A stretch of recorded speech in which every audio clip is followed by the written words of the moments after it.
I recently had the chance to talk to a new set of parents. They were expecting a child. And my wife and I were talking, and I believe the prospective father said, I'm very upset with what the world is turning into, what my child will invariably be experienced to or exposed to. What do you think the future will show? What will it be? And I thought, oh God. And my wife looked at me like, be careful. So I thought, well, and I found myself saying pretty much what everybody has been saying since the beginning of time, because I always think that now and what is around the corner is the worst thing anybody could ever imagine. I think it's in our genes to always think that what is coming is the worst thing anybody's ever seen. It's kind of who we are. But what I did say was, and I kind of put something together, I said, and I made some notes, and I thought, I'm going to put together kind of an address as a time capsule, and you can put it away and show your child when I'm long gone. And let's see if I did a decent job in both explicating what's happening now and what's going to be happening in the future, which is kind of sort of what we're looking at right now. So I would tell him, I said, prepare to witness the total, I guess you would call it the recalibration, the reassembly, if you will, if that's even better, of the human experience as we transition into the immediate future. A time when the subtle kind of an architecture or superstructure of social engineering finally kindly locks into place and transforms the very essence of our reality. This is going to be a quantum change in terms of reality, not in terms of actual new fancy flying machines, but in our consciousness. And that sounds very, very Timothy Leary-ish. I realize this, but we are moving beyond the era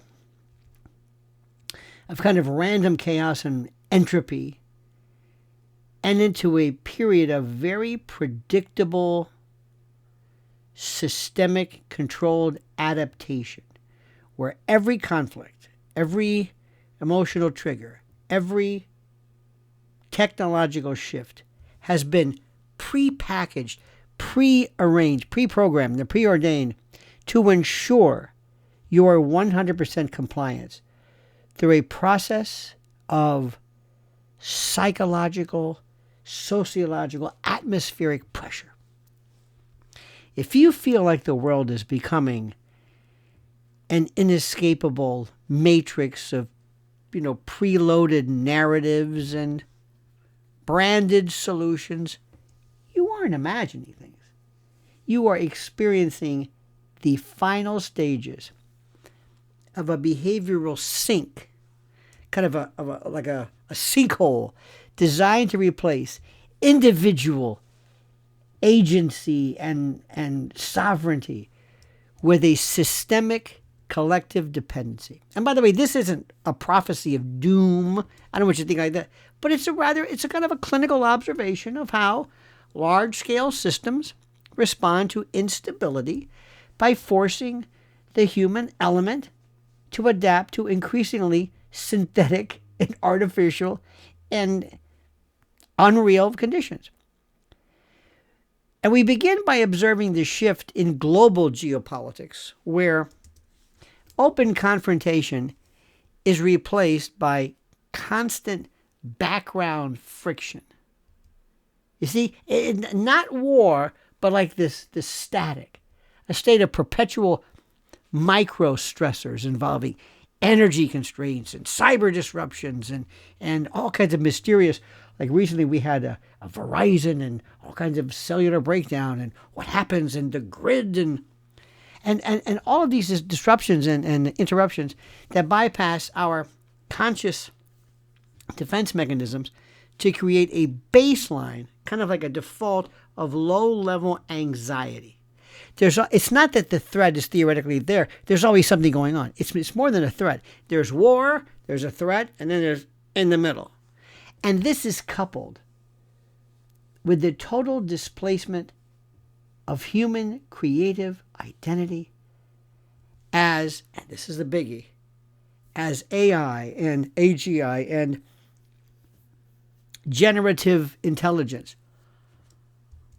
automate the arts, and it strips away the last vestige, the last piece of what made us feel irreplaceable and human and unique and special, and it leaves a void, kind of this empty, this chasm in our collective psyche. I know that sounds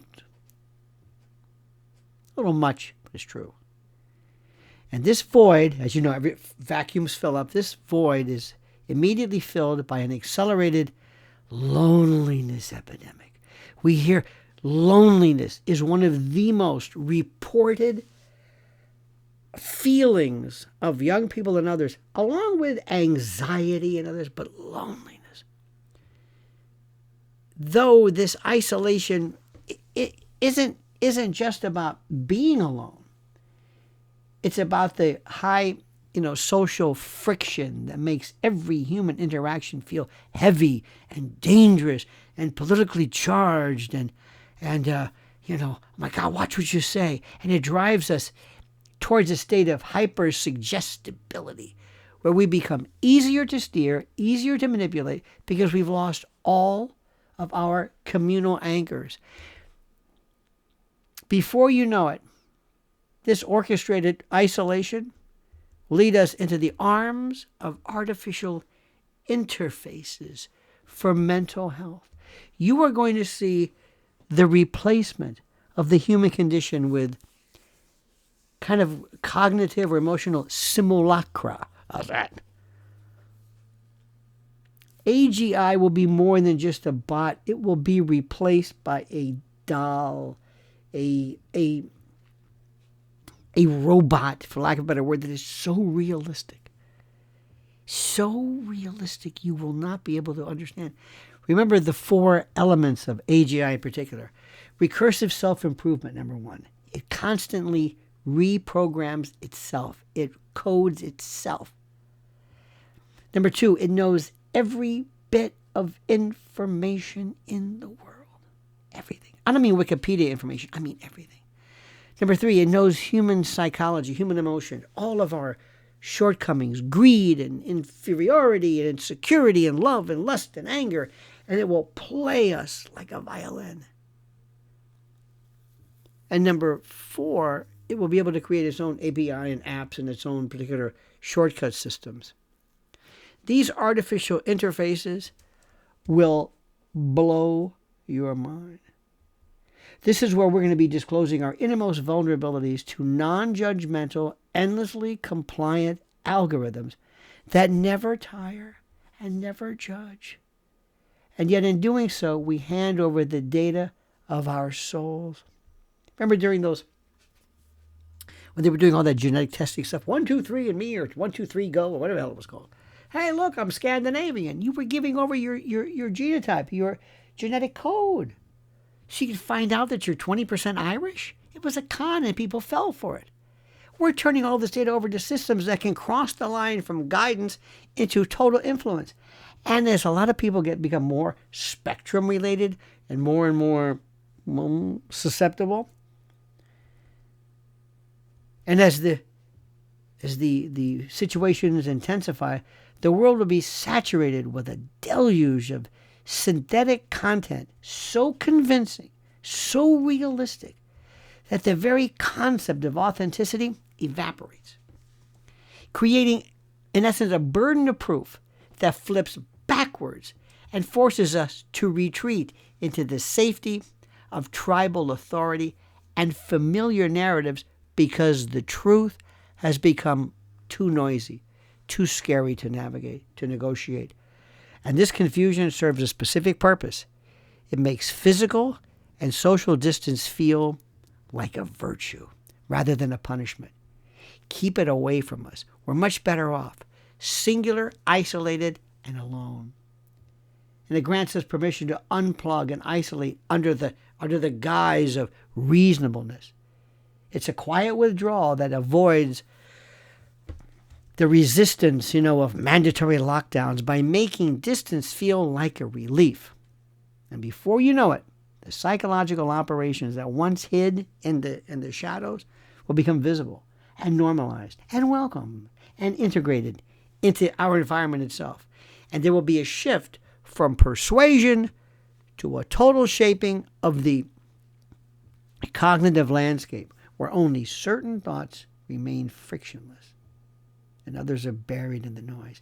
And when the collapse of meaning becomes too heavy, too tough, too difficult to bear, the mainstreaming of psychedelics will offer a pharmacological reset, a desperate attempt to feel human again in a world that has been hollowed out by automation and engineered distrust. And you'll be told, no, this is a connection, a new awareness. This is Timothy Leary, but we've always had this, but more so than ever, because our drug use will be so prolific.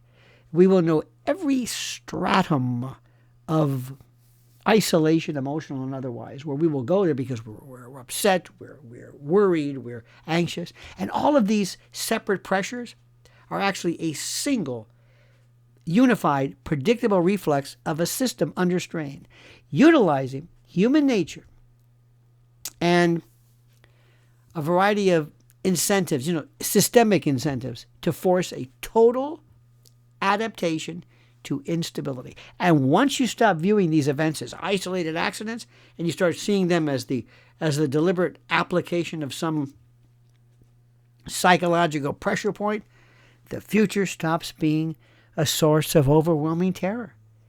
And it starts making sense. See? As a logical progression of a system adjusting to itself.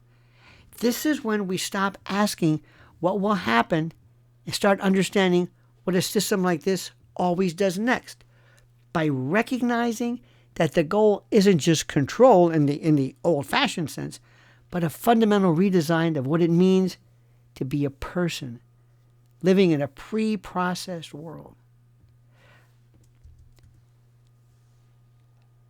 I know this sounds heavy, and I know this sounds sometimes like psycho-spiritual mumbo-jumbo.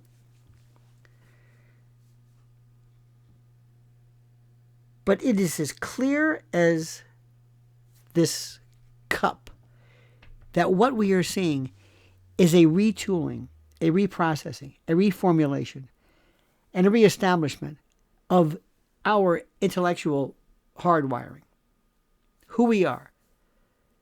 There are people, young people, who will be able to say, I've never written a love letter. I've never been on a date. I don't drive. I don't hang out. I don't have a favorite song. I don't talk on the phone. I may have maybe a friend, but it doesn't really matter. I don't speak, I text. And when I text, I write in glyphs, in little quanta, little packets of nothing. My communication skills have been so dampened, so destroyed. I just think. I don't speak. And because I don't speak, I'm not forced to go back and formulate an idea. And I never write. I don't read books. I don't really care about that. I'm not involved in sports. Sports involve other people, unless I'm hitting a ball against a wall. I'm not interested in that. I may get married. I may not get married. I don't know. It doesn't matter. Is it worth the time? I don't know. And when I tell you this, that one day there will be people, there will be machines that will replace what we consider to be human time. These machines will play the con like you can't believe.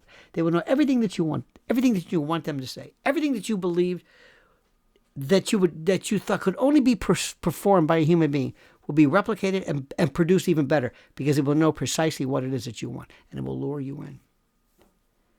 And you're going to emotionally offload. It's going to be like outboard. It's going to be beyond anything you've ever seen. Get ready.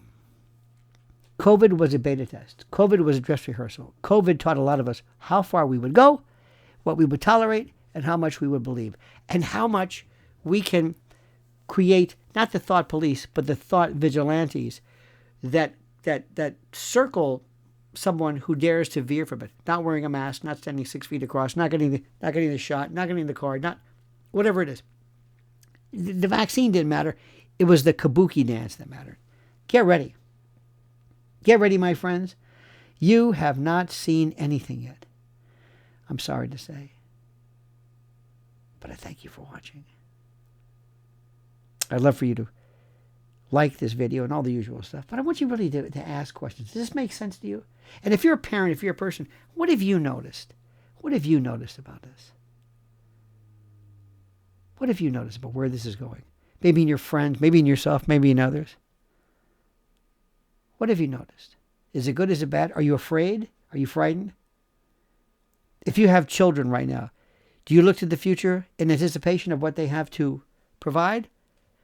And do you think that what you knew to be happiness is now forever gone, supplanted by this new world? You let me know. And comment as you see fit.